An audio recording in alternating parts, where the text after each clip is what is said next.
Boa noite, meus irmãos, saúde, graça e paz, amém? Gravando aqui para vocês, tá? A lição da Eclésia, a oitava lição, tá bom? O grande educador. Irmãos, como vocês sabem, nós vamos aí com bom sucesso apenas nas quartas-feiras e sextas, né? A gente aumentou a sexta-feira. E o objetivo das casas de paz é abrirmos, na realidade, as casas de paz, e essas casas de paz se tornarem eclésias. E a partir dessas eclésias, novas casas de paz serem abertas, né, ainda mantendo as eclésias e abrindo novas casas de paz. Mas como nós ainda não temos líderes suficientes para estar junto conosco, né, que possam já estar fazendo as casas de paz, que já possam estar fazendo eclésias.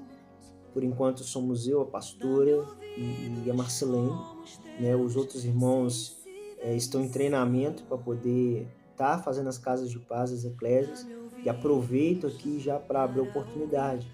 Se você deseja que Deus use você, seja na palavra, seja no evangelismo, no ganhar almas, a casa de paz, ela é a porta aberta que Deus tem para agir através da sua vida.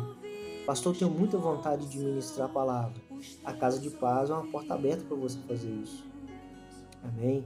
A pastora, eu tenho muita vontade de louvar, de cantar. As casas de paz, não só uma, mas várias casas de paz, você pode estar presente, pode estar realizando essas casas de paz, liderando essas casas de paz. E fazendo, louvando, trazendo mensagens, até porque Deus, ele te observa no pouco para te honrar no muito. Amém? No que depender de nós, os pastores, nós queremos o avanço de todos vocês. Nós queremos que vocês estejam crescendo a cada dia mais. Amém? Então, vamos lá. O grande educador. Bom, tem aqui algumas leituras diárias, igual todos vocês sabem, né? Vai de segunda a sábado.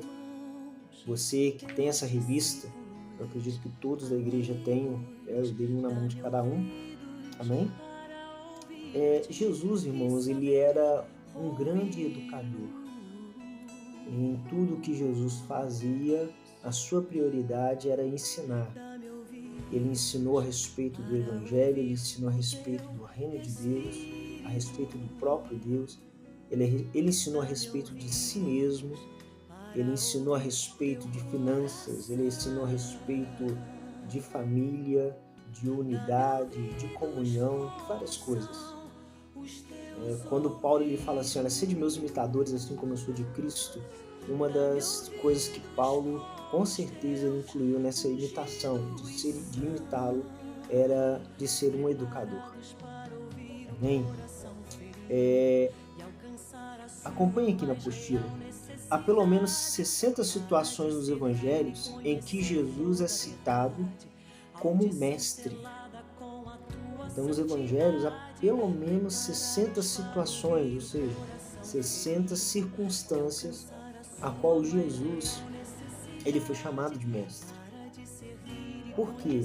Não porque ele tenha se formado em algo ou tenha algum currículo, algum diploma, não. Simplesmente por causa da sua maneira de ensinar e por causa da sua sabedoria, as próprias pessoas, seus próprios discípulos, as pessoas que o ouviam, o tomavam como mestre.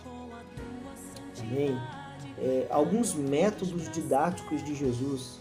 Assim como Cristo assumiu essa posição pedagógica em sua caminhada aqui na Terra e não fugiu da responsabilidade de ser um agente de ensino por onde quer que fosse, nós, como igreja, precisamos olhar para essa atitude e aprender como ele conseguiu se inserir no meio social de sua época e também transmitir os princípios do reino fora do ambiente do prédio da igreja. Mas o que está dizendo aqui? Que eu e você, como servos de Deus, como servos de Cristo, nós precisamos aprender a ser cristãos, não somente no prédio da igreja, durante o culto, com os irmãos que já temos o costume, que já sabemos, esses são irmãos que buscam a Deus. Mas sermos cristãos no ambiente de trabalho, ser cristão na escola, ser cristão dentro da casa, dentro da família, onde nem todos às vezes são convertidos. E Jesus, ele vivia isso. Aonde Jesus ele estava, ele criava uma situação, uma maneira de, naquele ambiente, ele poder ensinar alguma coisa acerca do reino de Deus. Nós precisamos seguir esse exemplo. Assim como eu disse, nós precisamos viver dessa maneira. Tá? Jesus ele ensinou por alguns métodos. A parábola era uma delas, né? Algumas histórias contadas. Jesus contava aquela história e aquela história ela tinha um sentido para aquela situação em que determinadas pessoas estavam vivendo. Né? Ele ensinava através do seu comportamento. E isso aqui é importantíssimo. Eu e você, nós precisamos ensinar e dentro de tudo aquilo que ensinamos, nós precisamos viver. É difícil você ver uma pessoa falando algo e praticando algo totalmente diferente do que ela ensina. As pessoas, elas ouvem o que nós dizemos, mas prestam muito mais atenção nas nossas ações, naquilo que fazemos. E Jesus, ele tinha esse comportamento, ele ensinava através do seu comportamento. Olha, vocês devem orar. E Jesus orava. Jesus ensinava, vocês devem pagar os seus impostos. Dai a César o que é de César e a Deus o que é de Deus. E Jesus fazia isso. Né? Lembra do episódio de Pedro e o peixe? Ok? Jesus ensinou usando momentos de decepção das pessoas. A pessoa ela estava num momento de decepção, ou ela estava num momento probatório, um momento de dificuldade. Jesus entrava e ele não demonstrava pena daquela pessoa ou simplesmente ela penalizava aquela situação. Jesus, pelo contrário, ele via naquela situação uma oportunidade para evangelizar. Você que vai abrir casas de paz, você que tem o desejo de abrir casas de paz, você precisa aproveitar as circunstâncias, os momentos difíceis. A pessoa ela está precisando de uma libertação. Você tem Jesus que pode levar essa libertação à vida dela. É uma oportunidade. Você tem uma pessoa que ela precisa de paz dentro da casa, dentro do lar, na família. Você tem esse Jesus em sua vida que pode levar essa paz até eles. Então você vai dessa maneira que Jesus ele fazia, né? Ele ensinava, ele orientava e ele exortava através de sermões. Ele fazia isso com as pessoas, chamados a influenciar por meio do ensino. Mateus 28, 18 a 20. Olha só, no versículo 20 fala o seguinte: ensinando-os a guardar todas as coisas que vos tenho ordenado. E eis que estou convosco todos os dias até a consumação do século. Cristo está conosco e ele diz claramente em Mateus que ele estará conosco até a consumação dos séculos. E ele nos chamou ao ensino, o ensino da sua palavra, assim como ele ensinava, orientava e exortava, ele também nos incumbe o trabalho de fazer isso. Tá? O verbo ensinar nessa passagem aparece como didasco. Tá? É uma forma prolongada, ou seja,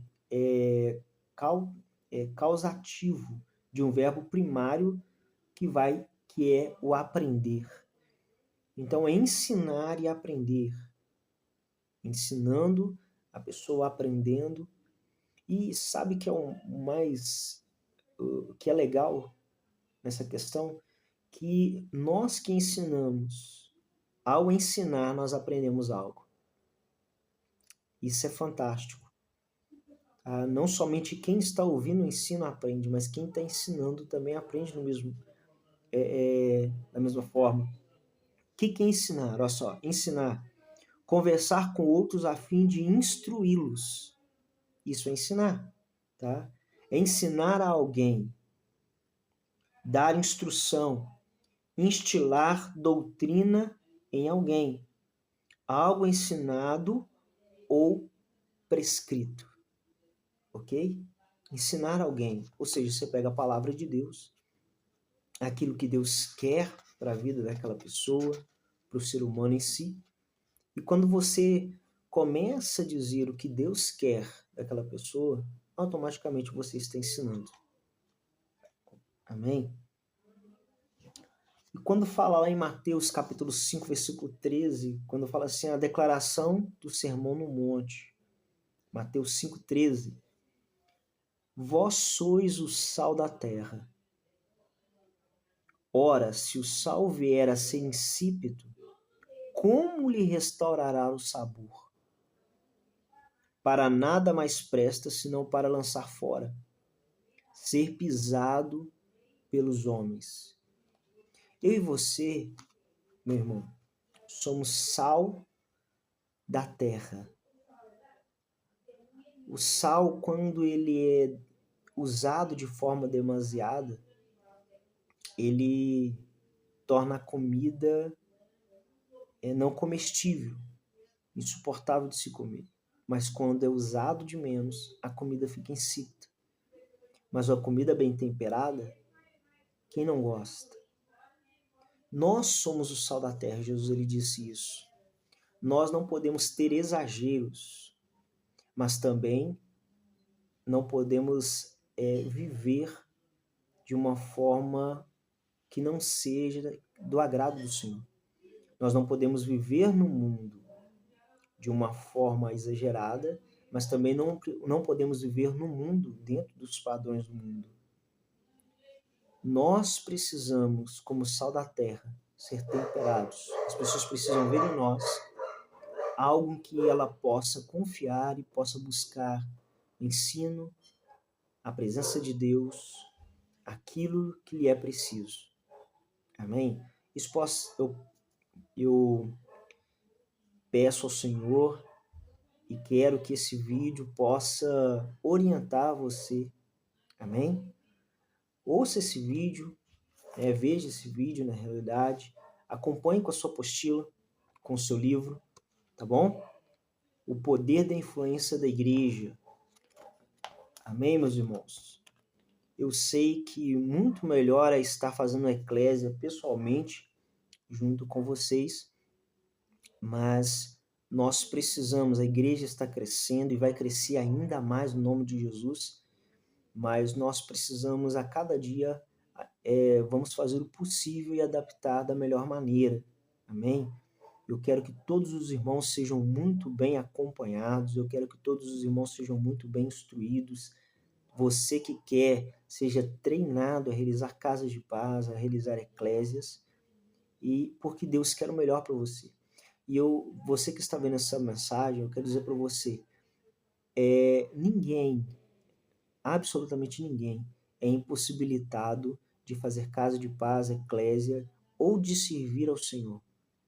Todos, exatamente todos, sem exceção, podem estar realizando esse trabalho, essa vontade de Deus. Amém? Todos, sem exceção. A única coisa que é preciso é que haja disposição e o querer de cada um. Quando Deus vê essas duas coisas, disposição e a vontade, que é o querer, nada vai impedir com que essa pessoa possa fazer algo na presença de Deus. Não importa a simplicidade, não importa a falta de leitura, não importa o que as pessoas digam, importa aquilo que você deseja cumprir dentro da vontade de Deus. No demais, um grande abraço, fique com Deus, meus irmãos.